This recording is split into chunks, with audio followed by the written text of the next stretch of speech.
G'day Bomber fans, I'm back after a little break. I haven't even logged into the channel over Christmas, so apologies for the late replies to all the comments in the most recent video before this.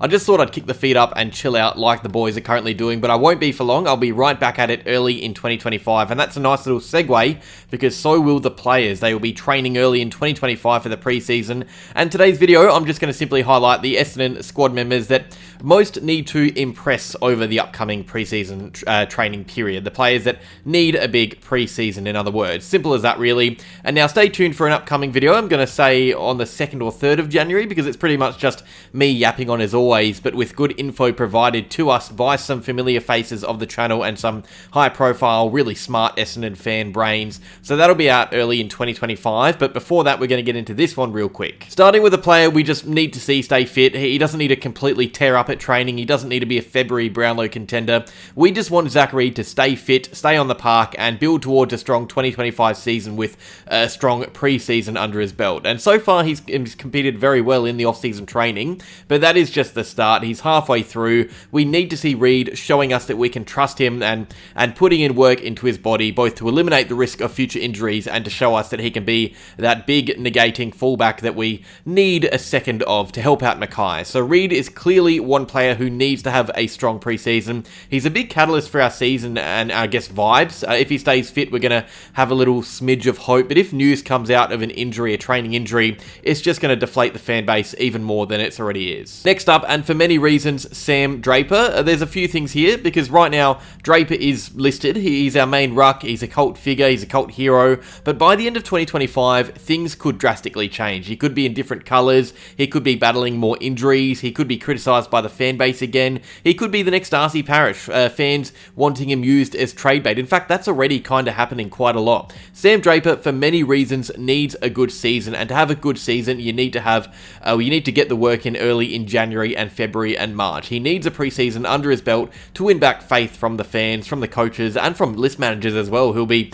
needing to negotiate a contract with him. He's our only restricted free agent on the list this year, which means he definitely needs a big preseason. The last thing he wants for his value is to be injured or underperforming in 2025. And quite similar to Draper in terms of age and status, we have Darcy Parish. He was one of the league's most prolific clearance mids a few years back. He was All-Australian in 2021. He was great in 2022, but since those years, his body has let him down. He hasn't been able to find that consistency and even confidence in his game. If he was to go 3 years in a row cruising below his best that we've seen, fans would not be happy. I wouldn't be happy, and there could be serious questions around our midfield shape if he underperforms in 2025. There are already some experts claiming he isn't required anymore in our system, and he needs to go out and prove them wrong. This time last year, you might remember, he was looking on top of the world. He was looking incredible. I remember that practice game against Geelong before the season started, before that injury. He was unreal before that injury. We need to see more of that early next year. Let's go back to the 2020 draft, because those guys are getting to an important age now. They're not young anymore. Well, they're young, but they're not,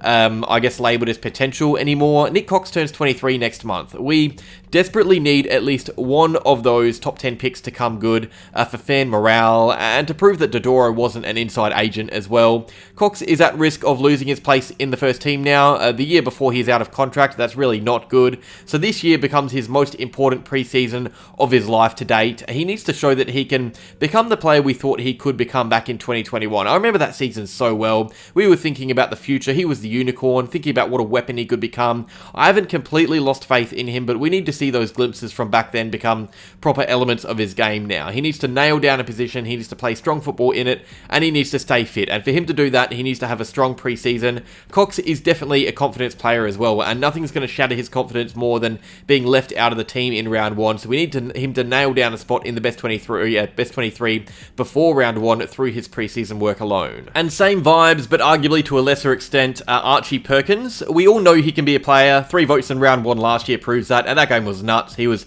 by far the best on ground, and that just isn't a thing that happens in footy. You rarely see nobodies get 3-vote games against guys like Zach Merritt and James Sicily and whoever else was playing that game. Perkins has potential, and he has the ability to be a game-breaking player, The issue is his fast start of the year faded out. It seemed like he just wasn't fit enough to last the long season. So in a different mould to Nik Cox, we need him to have a big preseason and work on his endurance, his fitness. And he's already cut down on muscle, by the way. He's slimmed down a lot in the off-season. We need to now see that slimmer body work in the next few months and see how Perkins can go as that endurance-based midfielder.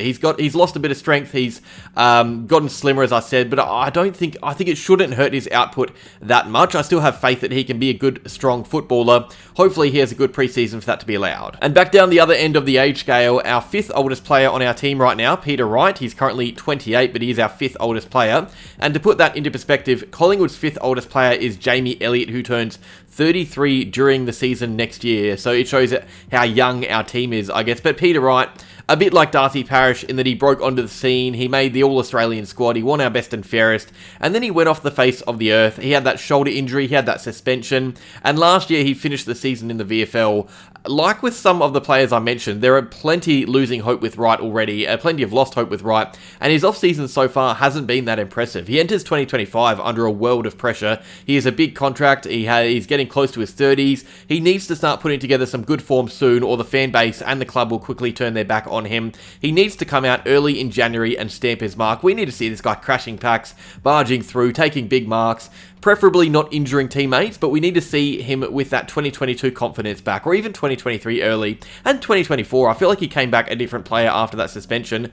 Hopefully he has enough time away from it to be back to the 30 to 40 to even 50 goal a year forward that we all know and love. And rounding out the video, we have Elijah Tsatas, and now this one's a little bit tough because he is only in his 3rd year in an AFL system, but it is getting to that stage where we start to wonder whether or not he is worthy of pick 5 or not. For a key forward or a ruck, you need a good 4 to 5 years to see their proper worth, but it's around this range of a midfielder's lifespan that you should be seeing at least glimpses of them playing good AFL footy. I've said it a lot on the channel, the 3rd year is the most important for a draftee, and so far the glimpses we've seen of Tsatas, they've been in the reserves. We got to start seeing him try and break into the first team, but not just that, lock down his spot in the first team. I remember Brad Scott saying when Tsatas plays, he will stay in the team. That hasn't been the case. He hasn't been able to do that yet. 2025 is his chance with a much younger team, and luckily he is one of our best performing players already from the off-season. You'll find out more about that in my next video. I did actually think I was done there. This is completely on the spot. It's a little bonus player, but I was just thinking about Laverde the other day and his future at the club. I think 2025 is probably the biggest in his career, or most important in his career, and already in the off-season he looked behind some other defenders. I would love for Jayden to come out and show real competitiveness with his own teammates, put pressure on Reid and Ridley and Hayes and Mackay, whoever it is, put pressure on the whole back line and try and stay as that 3rd option key back for the club. So I think there's a fair bit of pressure on Laverde to perform as well, because obviously he didn't get that contract extension that he wanted after the trade or before the trade period, and he is out of contract in 2025. But that is that. Quick little look into 2025, highlighting the players that I think we need to see performing well early in the year, not just the season but the training itself. Let me know down below who you think needs a massive pre-season. That is all for now. Cheers for watching, Bomber fans, not just this video but every video in 2024. It's been a good year for the channel, and we will come back firing bigger and better straight away in 2025. Plenty to come next year. Cheers for everything. Have a good new year. Hope you had a Merry Christmas. Like, subscribe, and go Bombers.